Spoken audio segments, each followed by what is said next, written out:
Keessanii nagaa qabdanii akkaataa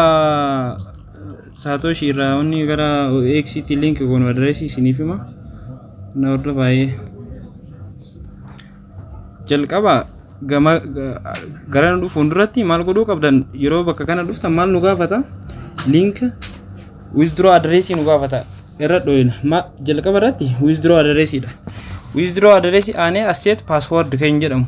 asset password fi password login Satoshi ittiin seentan tokko miti garagara isa kana dammoo yoo qaru duraan itti galchitanii jiraatin ufduuba deebitanii tiin eessa dhuftan profaayilii keessan jala dhuftan profaayilii jala yeroo dhuftan asset password kan jedhu kanarra dhoytan asset password kana hoytarra dhoytan yoo oldii beetan kan duraanii beetan jijjiiruudhaaf oldii galchitee lamaan haaraa galfataa jechuudha yoo kan beekne ta'e forgot asset password gootan yoo kan beekne ta'e jechuudha inni kunii fi Satoshi login ittiin seentan tokko miti garagara kanaafuu iddoo kana sirreeffadhaa hayyee as deebina sirreeffatanii eegattaniin booda maal goona gama OXT deemna OXT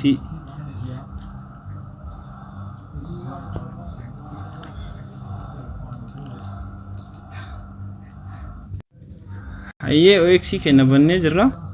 maal godhuu qabna core kan jedhu kana irra gadhoyne eega core kan jedhu irra gadhoyne booda received kan jedhu irra eega gadhoyne iddoo kana laala iddoo kana iddoo tana isii tana click gootanii copy gootan isii tana jechuudha eshi erga akkas tana click gootanii copy gootaniin booda ni baatanii jechuudha kaza yes bakka jalqaba withdraw link itti deebi'a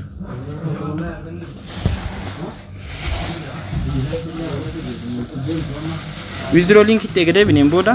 OG network kenna irra dhoyinaa jechuudha asset password keessan erga sirreessitaniin booda wanti kunniin kan dhufu kanaafuu xiqqoo network inni rabbashee jira link address withdraw as biratti addressii amma copy goone san paste goona asitti dammoo asset password ka jalqaba sirreessitan san itti galchitanii jechuudha link address linkii gootan password keessan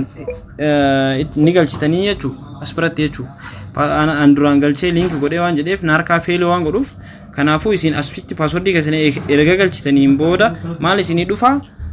verification email isinii erga verification email erga guutaniin booda maal godha